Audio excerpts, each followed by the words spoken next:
how we have the system today, the political parties have more power than the voter. I'm Shane Corey, and this is episode 5 of Independent Citizen.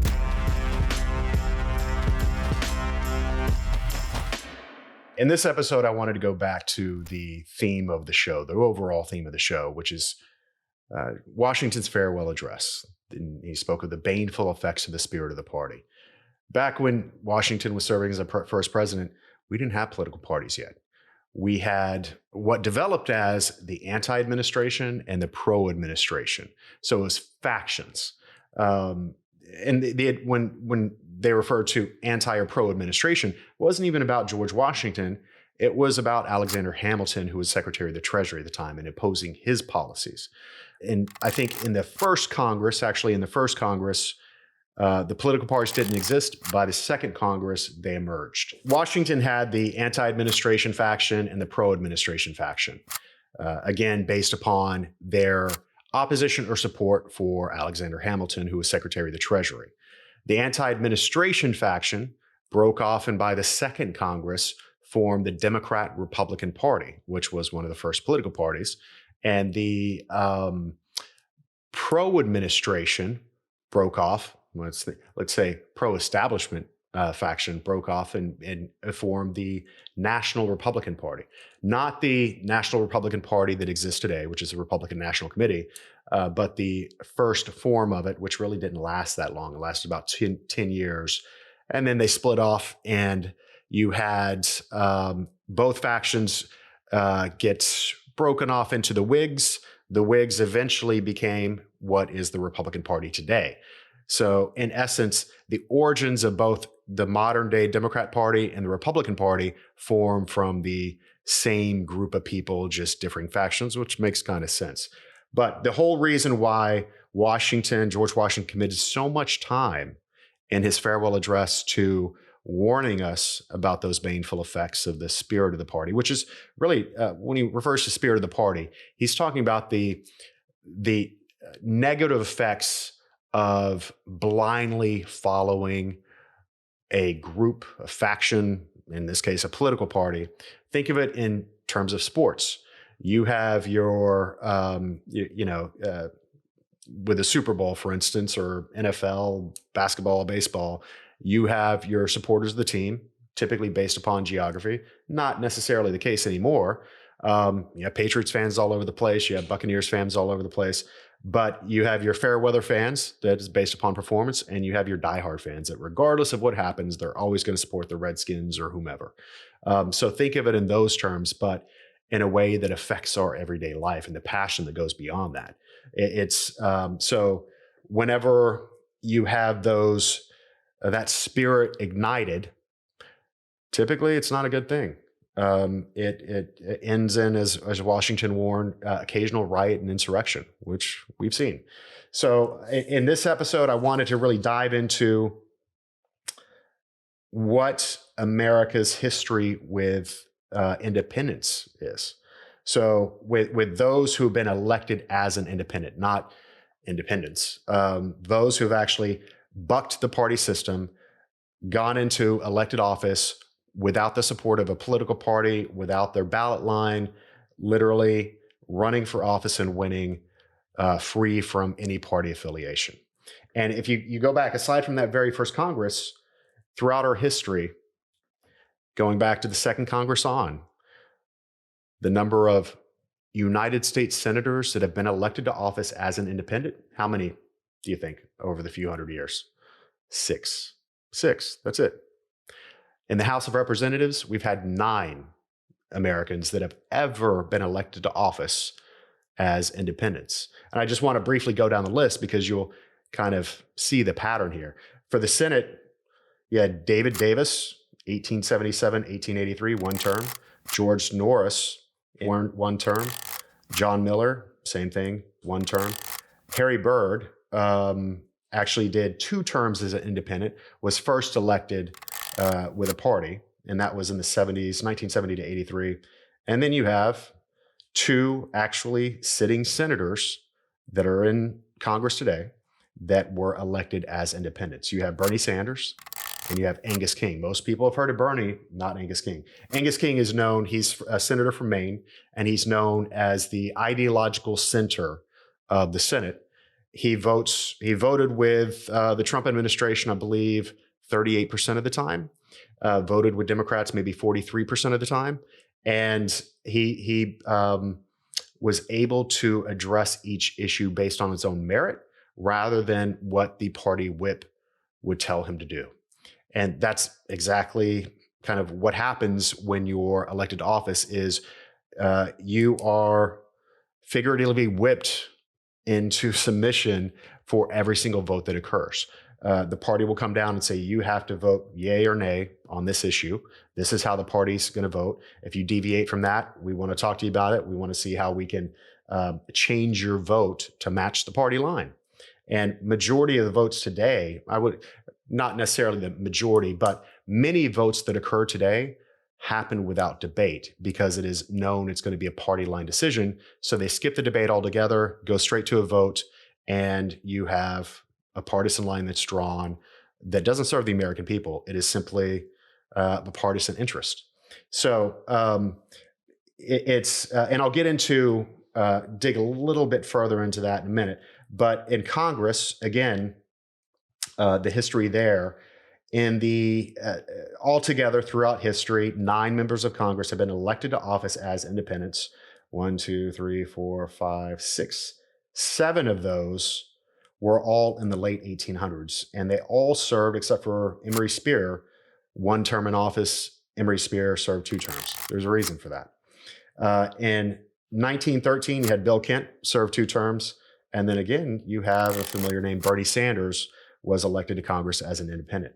So throughout our history, we have 535 members of Congress between House and the Senate. And of course, that number has dwindled as population, it's gone up as a population in the United States has grown. But throughout history, we literally have 15 people that were elected to office without the assistance of the party. Pretty pathetic. Before we get into the reasons why we've had so few independents elected to office, let's talk about the benefits. Why is it better for you as a voter to have your representative serving you rather than party? Well, it's kind of obvious there. If you take a look at even Bernie Sanders, love him or hate him, or really not care about him, he gets elected every campaign without the support of the party. That frees him to do whatever the heck he wants. Same with Angus King. Angus King can vote with the Republicans one day, Democrats the next, or vote to vote. That's how it should be. When people are elected to office, they're elected to represent you, the voter. They're not elected to represent the party.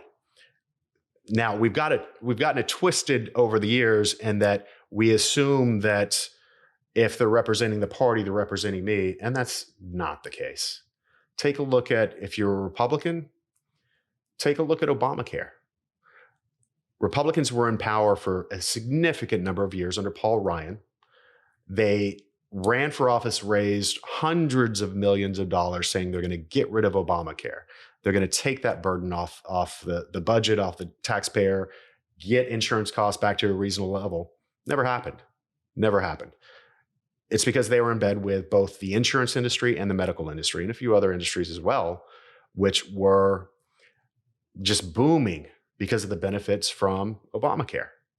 And if they were to mess with those industries, they were going to mess with their political donations and their influence. That's why that didn't happen. That was a party decision because those industries would have pulled support across the board for all Republicans and the party in all their different committees.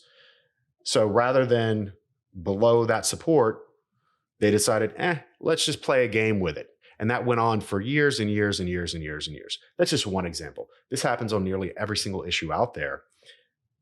Whenever the party is involved, they're representing the interests of their own survival, their own expansion, rather than the interests of an individual constituent or a group of constituents.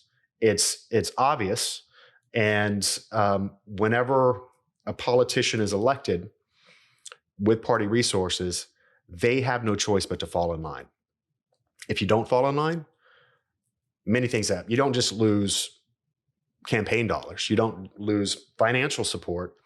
You run the risk of being redistricted.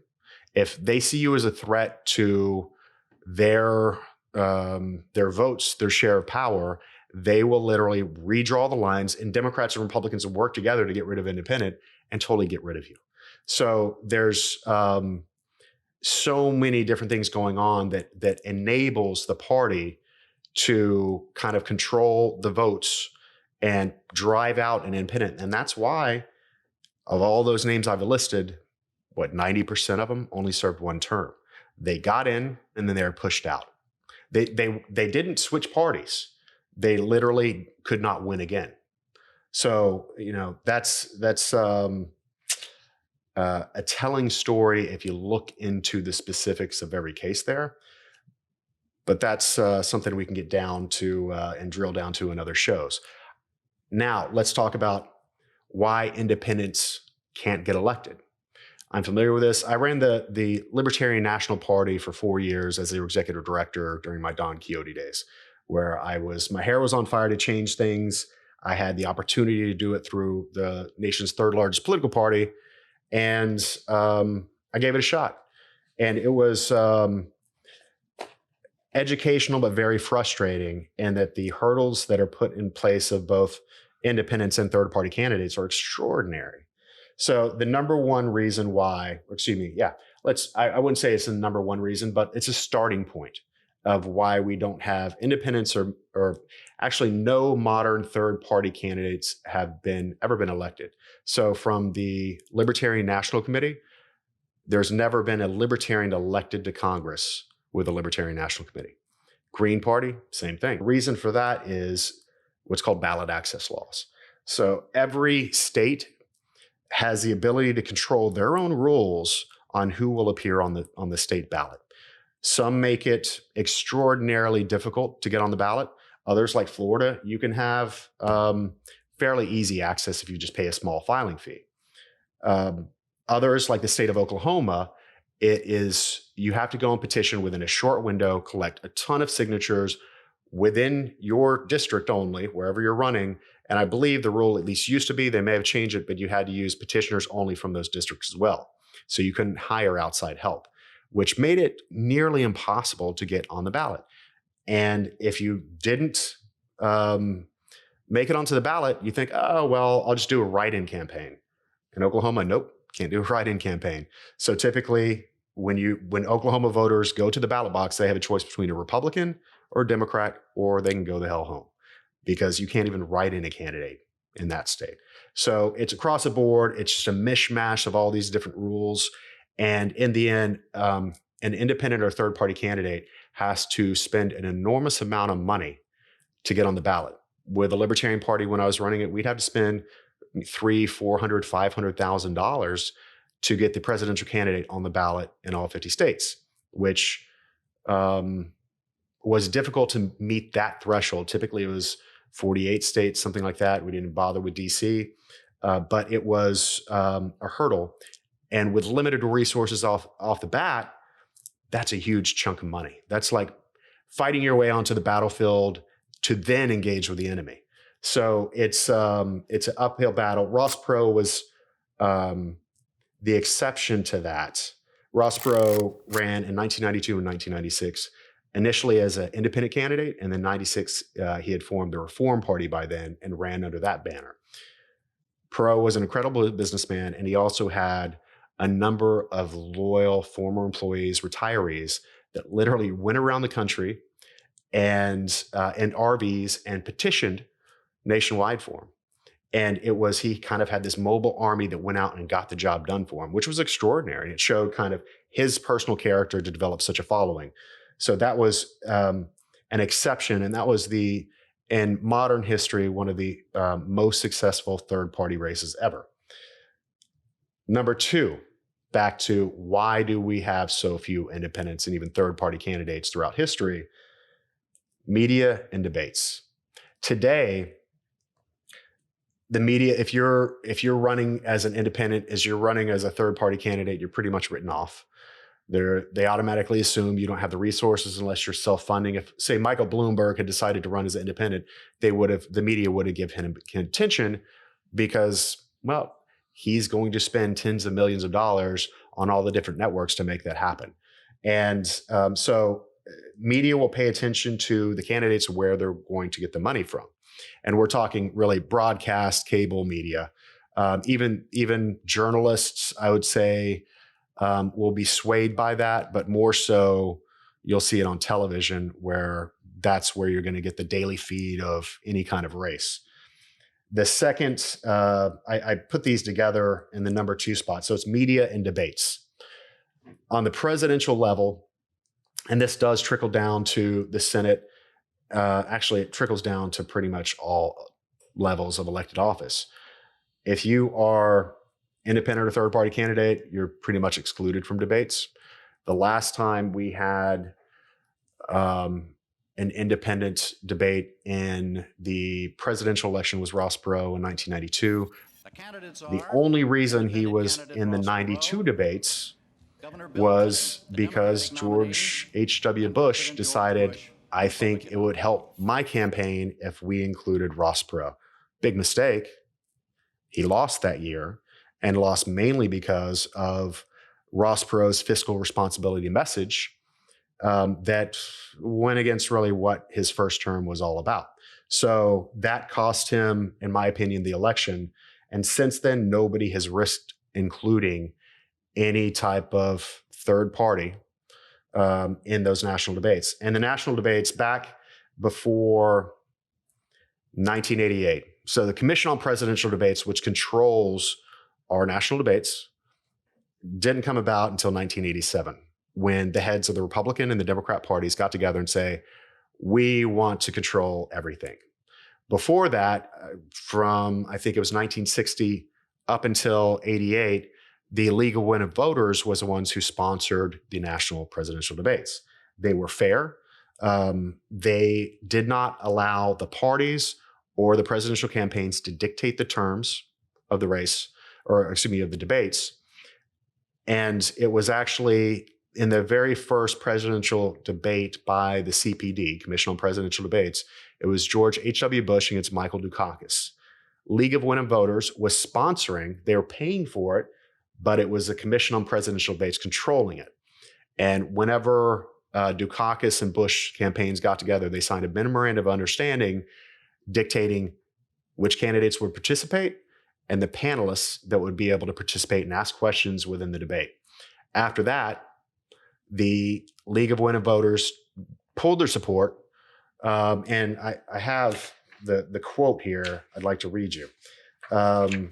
When they pulled their support, objecting to the Dukakis and Bush campaigns controlling every aspect of the debate, they said the demands of the two campaigns would perpetrate a fraud on the American voter. And ever since then, they have had nothing to do with the debates. They're correct. When you allow the two parties to set the rules for everything, and that we're just talking about the presidential debates now, the American voter is left in the dark about any other options. And there, when you ask a Republican or a Democrat leader why that is, I've heard in the past when I was running the Libertarian Party, oh, well, we'll confuse the voter if we have more than two candidates on the ballot. They won't have a clear choice. They'll have to do too much research. It'll be too difficult. It's just going to mess up the entire system. When you walk down the grocery aisle, you have 50, 100 choices of breakfast cereal to choose from. Miss America has no problem choosing one winner among 50 candidates, but the American voter is too stupid, too prone to confusion, to have 3 options, 4, 10, 15 options put in front of them. That's not only ridiculous, but it's insulting.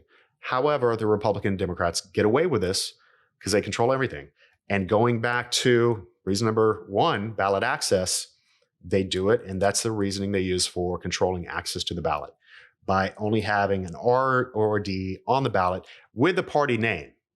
That's another thing. Whenever the ballot is printed, you will see that D or an R or written out Republican or Democrat. In a lot of cases, they're at the top of the ticket, and that is government-sponsored party promotion.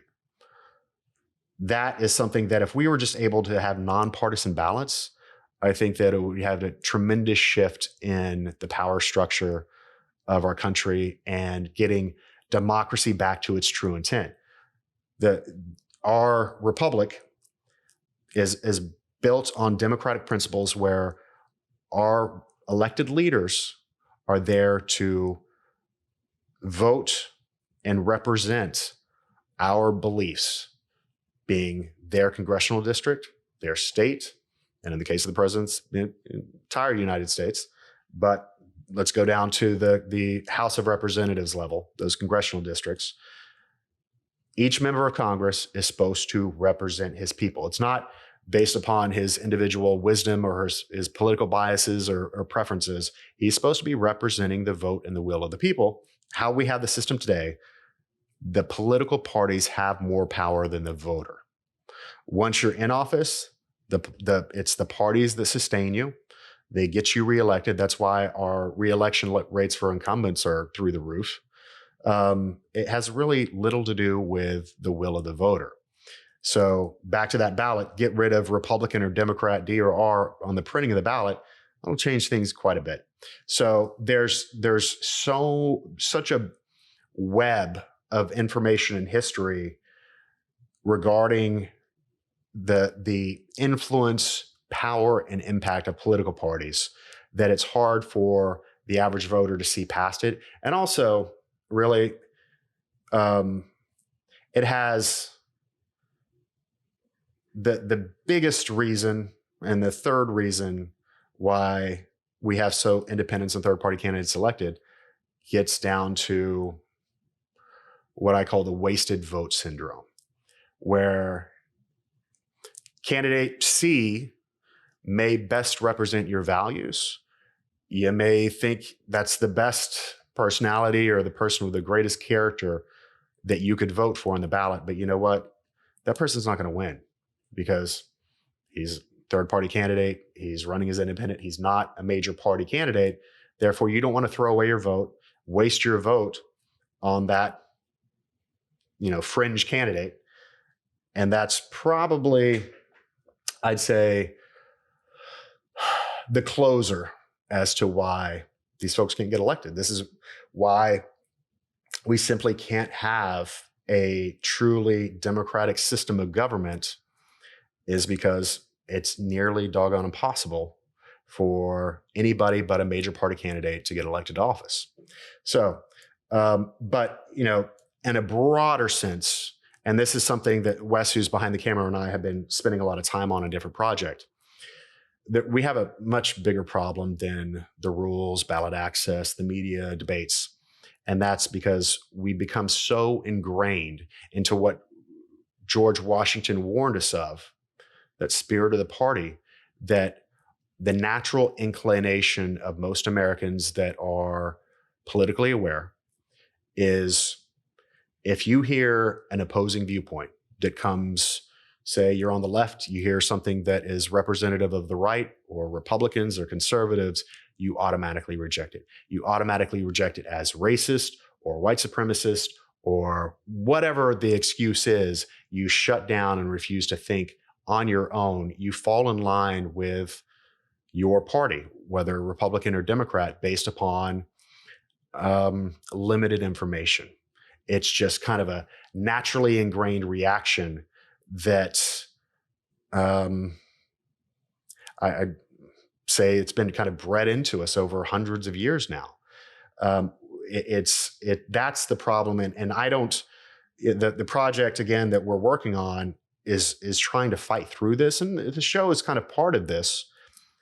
But how do you open up dialogue with somebody that is traditionally on the other side of the fence?